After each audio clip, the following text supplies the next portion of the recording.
میں جس شخصیت کو دعوت دے رہا ہوں بڑی دیر سے آپ ان کو سننے کے لیے منتظر ہیں، جن کو اللہ تعالیٰ نے علم و عمل کا جامع بنایا ہے، جو شیخ طریقت اور عالم ربانی ہیں، جو علمی و روحانی نسبتوں کے امین ہیں، جو ہمارے دینی و ملی قائد اور رہنما ہیں، جو موجودہ حالات پر گہری نظر رکھتے ہیں۔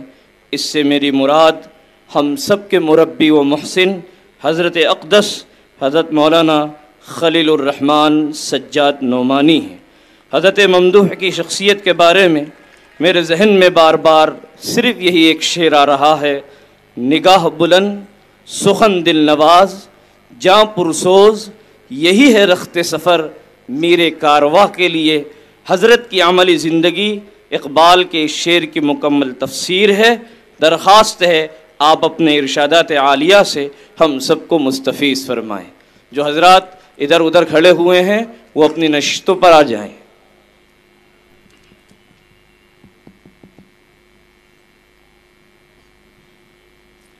بسم اللہ الرحمن الرحیم۔ منچ پر بیٹھے ہوئے بہت احترام کے لائق بہادر قائدین، میرے بہنوں اور بھائیوں، اور کئی گھنٹے سے اس چلچلاتی دھوپ میں بیٹھے ہوئے یہ ہزاروں کی سنکھیا میں کرانتی کاروں،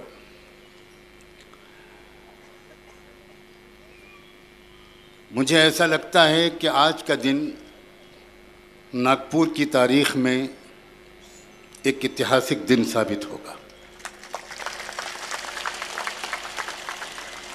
ناگپور جھوٹ کی فیکٹری کے حیثیت سے جانا جاتا تھا، یہاں سے جھوٹ ایکسپورٹ ہوتا تھا، آج یہاں سے جھوٹ کے خاتمے کا آغاز ہوا ہے۔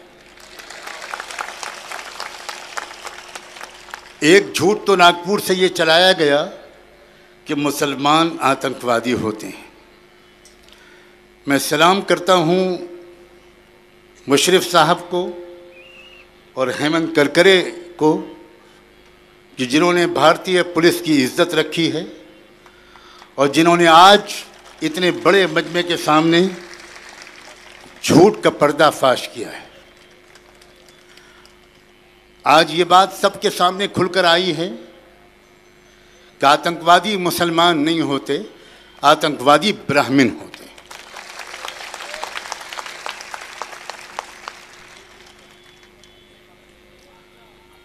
آج یہ بات بھی کھل کر سامنے آئی ہے کہ سب سے بڑی ٹیررسٹ آرگنائزیشن کا نام ہے راشٹریہ سوئم سیوک سنگھ۔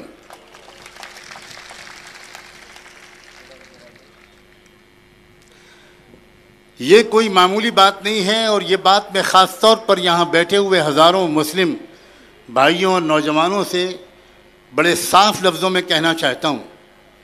یہ کوئی معمولی بات نہیں ہے کہ اس طرح کی صاف صاف سچی باتیں آپ نے اور ہم نے ایک کرسچن بہن سے سنی، ایک سکھ بھائی سے سنی، مسلم رہنما سے سنی، بدھسٹ لیڈر سے سنی، SC ST کے لوگوں سے سنی، OBC کے لوگوں سے سنی۔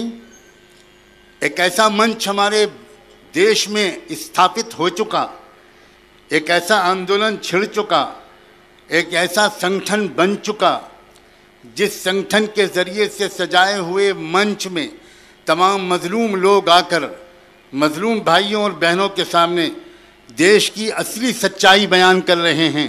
یہ ایک ٹرننگ پوائنٹ ہے ہسٹری کا ہمارے دیش میں۔ منچ بہت سجتے ہیں اور ہو سکتا ہے اس سے زیادہ کی سنکھیا میں لوگ آ کر جمع بھی ہو جاتے ہوں، نعرے بھی لگتے ہوں، تالیاں بھی بجتی ہوں، لیکن مجھے نہیں لگتا اتنی بڑی سنکھیا میں سمجھدار اور بہادر لوگ اور سچ بولنے کی ہمت رکھنے والے لوگ کہیں اور جمع ہو پاتے ہیں۔ ہمیں ضرورت ہے اس بات کی کہ دیش میں، ہمارے دیش میں نہ سمجھداروں کی کمی ہے نہ بہادروں کی، لیکن وہ سمجھدار اور بہادر اب تک الگ الگ تھے، اور موتیاں چاہے جتنی قیمتی ہوں، جب تک وہ الگ الگ رہتی ہیں وہ کسی گلے کا سنگار نہیں بن سکتی۔ موتیاں ہمارے دیش میں کروڑوں کی تعداد میں، اور آپ دیکھ رہے ہیں جب یہ سکھ بھائی بول رہے تھے تو کیا آپ کو نہیں لگ رہا تھا کہ قرآن بول رہا ہے؟ کیا آپ کو نہیں لگ رہا تھا کہ محمد رسول اللہ کی روح بول رہی ہے؟ کب تک سچائی کو چھپایا جائے گا؟ کب تک آپس میں ہم لوگوں کو لڑایا جاتا رہے گا؟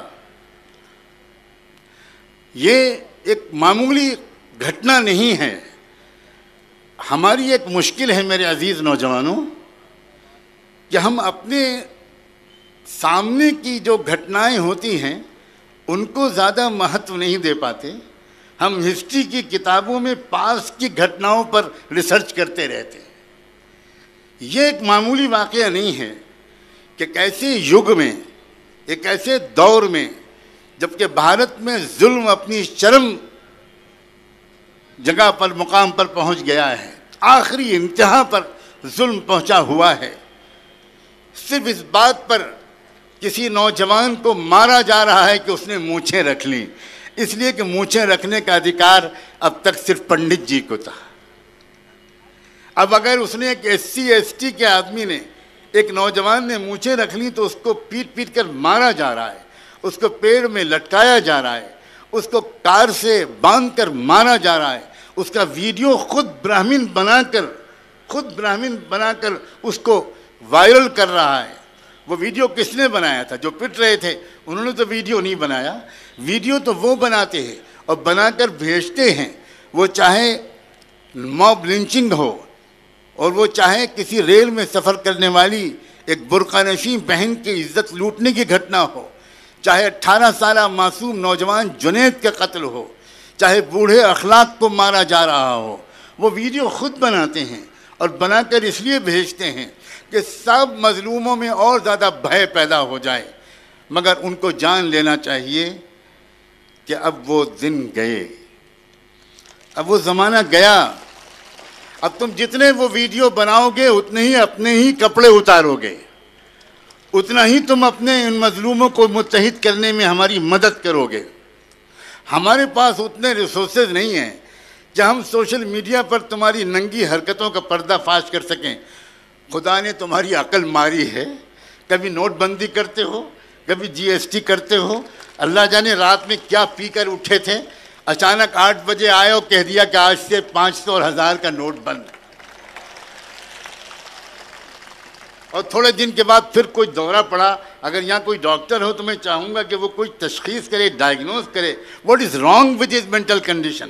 پھر کچھ دن کے بعد آئے اور پھر کہا کہ اب GST لاگو ہو گیا، اور یہ سب، اس کو آپ اپرچونٹی سمجھو، چیلنجز کو اپرچونٹیز میں کنورٹ کرنے کا فن سیکھو۔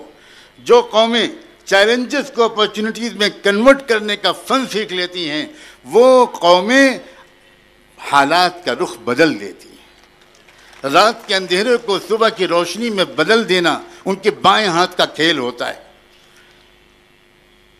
مجھے لگتا ہے کہ آج سے ست یگ کا بگل بچ گیا ہے۔ ست یگ کیا مطلب؟ سچائی کا یگ۔ اب تک تو ست یگ وہ لوگ استعمال کرتے تھے جو جھوٹ کو سچ کہہ کر پھیلاتے تھے، لیکن اب انہیں معلوم ہونا چاہیے کہ اب ان کے جھوٹ کی الٹی گنتی شروع ہو گئی ہے۔ اب ان کے جھوٹ کی الٹی گنتی شروع ہو گئی ہے۔ اب سمجھداروں اور بہادروں کا ایک ساجھا منچ بن گیا ہے۔ یہ بہت قیمتی ایک موقع ہے۔ کھلے دل کے ساتھ یہ بام سیف کے لوگ، بھارت مکتی مورچے کے لوگ، وہ اس طرح کے منچ سجا رہے ہیں، پورے ملک میں جگہ جگہ سبھائیں کر رہے ہیں اور سب کو آمنترت کر رہے ہیں اور کہہ رہے ہیں آپ، وہ کوئی ڈکٹیٹ نہیں کرتا کہ آپ کو کیا کہنا ہے، آپ کو جو سچائی ہو، جس سچائی پر آپ کی آستھا ہو، اس کے مطابق اپنے دیش کے نوجوانوں کو، یواؤں کو، مہیلاؤں کو، بوڑھوں کو، غریبوں کو، کسانوں کو، دبے کچلوں کو ان کو سندیش دیجئے۔ آپ یہاں سے ایک سنکلپ لے کر اٹھیے۔ مجھے لمبی بات کرنے کی کوئی ضرورت ہی محسوس نہیں ہوتی، اس لیے کہ سب ضروری باتیں ہمارے ان سب بھائیوں اور بہنوں نے کہہ دی۔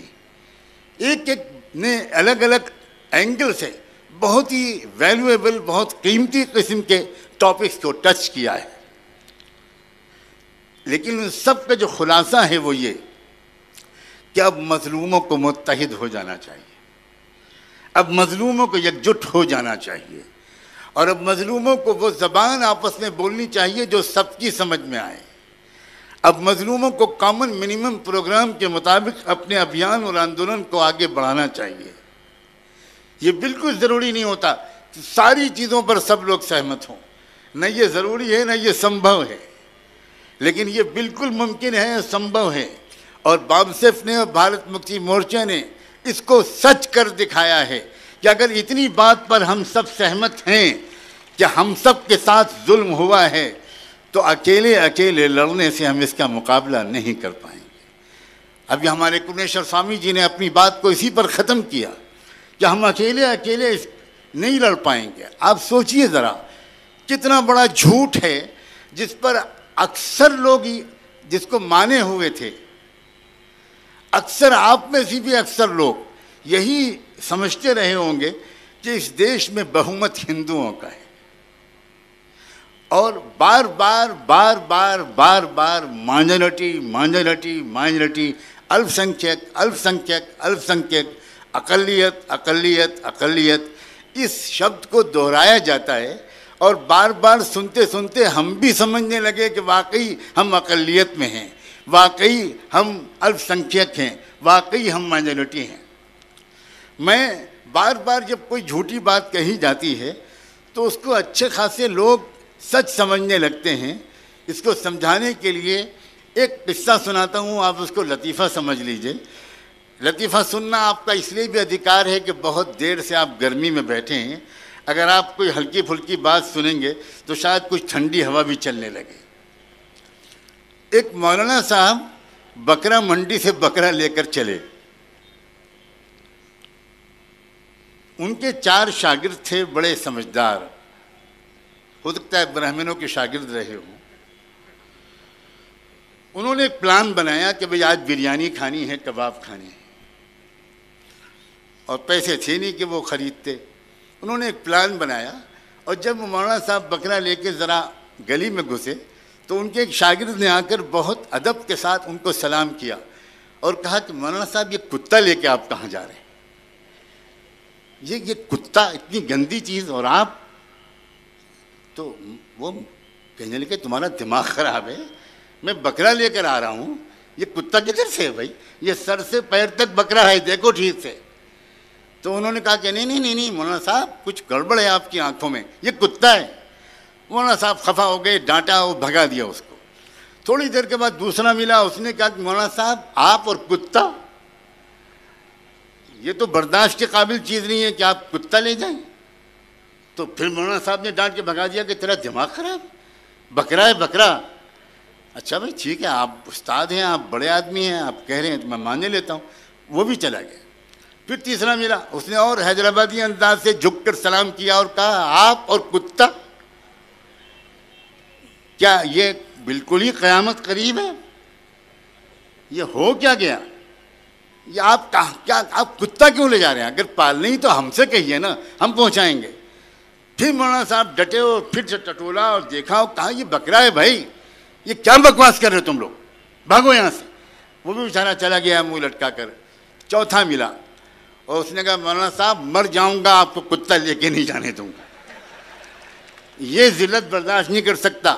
بچپن میں آپ نے مجھ کو قاعدہ پڑھایا تھا، میں احسان نہیں بھول سکتا، میں کتا لے جانے نہیں دوں گا، میں پہنچاؤں گا۔ اب مولانا صاحب گھبرا گئے، وہ ڈرے کہ بھئی واقعی کچھ نہ کچھ گڑبڑ ہے، کسی نے نظر بندی کر دی ہے، ایک نے جھوٹ بولا، دوسرے نے دھوکہ دیا، کیا سب بدماش ہو گئے؟ تو پھر وہ ڈر گئے کہ واقعی کچھ کتا ہے، اور انہوں نے بھگایا، دھٹ دھٹ، وہ جلدی سے کتا بیچارہ بھاگا، اور مولانا صاحب اکیلے گھر چلے گئے۔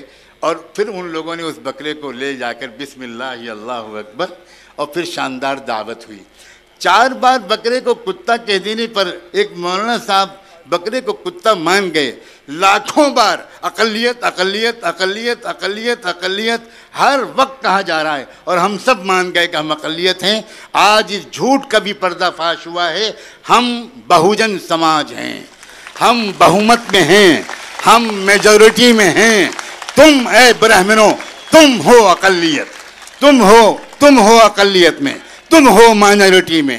اب اپنے دن گنو، بہت دن ہو گئے کہ ایک چھوٹی سی اقلیت وہ پورے ملک کے اکثریت کو اقلیت بنائے ہوئے ہے اور اقلیت کو اکثریت بنا کر راج کر رہی ہے۔ ضرورت اس بات کی ہے کہ ہم ایک دوسرے پر بھروسہ کریں، ہم ایک دوسرے سے اپنا سمواد بڑھائیں، ایک دوسرے سے محبت بڑھائیں، میل جول بڑھائیں، ملنا جلنا آنا جانا کریں۔ آپ یہاں سے اٹھ کر صرف یوں ہی نہیں چلے جائیے گا، آپ یہ سنکلپ لے کر جائیے کہ آج آپ کو اپنی مسجدوں کے آس پاس، اپنے مدرسوں کے آس پاس، اپنے محلوں کے آس پاس جو آپ کو مظلوم سماج کے جھگی جھوپڑیاں ملیں، جو آپ کو یہ غریب مزدور اور کسان ملیں، جو SC ST کے اور ٹرائبل اور آدیواسی لوگ ملیں، آپ کو ان کے ساتھ بیٹھنا ہے، آپ کو ان سے پیار کرنا ہے، آپ کو ان سے محبت کرنی ہے، آپ کو ان سے مول نواسی کا رشتہ قائم کرنا ہے، آپ کو ان سے انسانیت کا رشتہ قائم کرنا ہے، تاکہ ہم صرف انصاف اپنے لیے حاصل کریں۔ قطعاً یہ نہیں سکھایا تھا اسلام نے، آپ کو دیش میں اور وشو میں انصاف کو استھاپت کرنے کی ذمہ داری دی گئی ہے۔ ہماری یہ ذمہ داری ہے۔ ہم اگر صرف نماز روزہ کرتے رہیں گے تو مجھے صاف کہنے دیجئے، ہم خدا کے ہاں بخشے نہیں جائیں گے، ہم خدا کے ہاں بخشے نہیں جائیں گے۔ ہماری ایک ذمہ داری ہے، ہمارا ایک فرض ہے، نماز کی طرح، روزے کی طرح، قرآن کی تلاوت کی طرح، ہمارا ماں باپ کا کہنا ماننے اور ان کے سیوا کی طرح، پاک دامن رہنے کی طرح یہ ہمارا فرض ہے کہ ہم تمام مظلوموں کی سیوا کریں، سب کا درد ہمارے سینے میں ہو۔ اور آپ دیکھیے اس دیش میں کتنے اچھے لوگ موجود ہیں، ان اچھے لوگوں کو نہ میں پہچانتا نہ یہ پہچانتے۔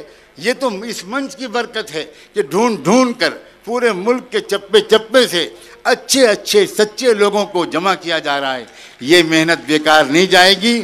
میں اسی پر اپنا پیغام مکمل کرتا ہوں۔ میں چاہتا ہوں کہ زیادہ وقت ملے وامن میشرام جی کو، آپ کو بھی نماز کے لیے بھی اٹھنا ہے، لیکن نماز کے لیے سب ایک ساتھ نہ اٹھیں۔ اسی لیے میں نے بہت شارٹ بات کی ہے تاکہ آپ تھوڑے لوگ جائیں پیچھے۔ انہوں نے نماز کے لیے بھی جگہ کا انتظام کیا ہے، وضو کے لیے بھی انتظام کیا ہے۔ آپ جائیں، نماز پڑھ کے پھر واپس آئیں، کیونکہ اب جو سماپن جو ہوگا وہ اب ہوگا۔ میں مبارکباد دیتا ہوں ناگپور کے لوگوں کو، یہاں کے علماء کو، یہاں کے نوجوانوں کو، مسجدوں کے اماموں کو، جنہوں نے دل کھول کر اس پورے آندولن کو اپنی گود لیا ہے۔ مجھے بچا رہے تھے ولاس خراج صاحب اور یہاں کے وہ لوگ جنہوں نے دن رات محنت کی ہے کہ کس طرح یہاں کے مسلمانوں نے پورے جوش و خروش کے ساتھ اس پروگرام میں ساتھ دیا ہے۔ میں ان سب کو مبارکباد دیتا ہوں، شکریہ ادا کرتا ہوں، اور میں یقین دلاتا ہوں کہ یہ قافلہ آگے بڑھے گا۔ اور مجھے یہ بھی امید ہے کہ ناگپور میں بیٹھے ہوئے جھوٹ کے جو بیوپاری لوگ ہیں ان تک بھی آج دیش کی جنتا کا یہ سندیش صاف لفظوں میں پہنچ گیا ہوگا۔ بہت بہت شکریہ۔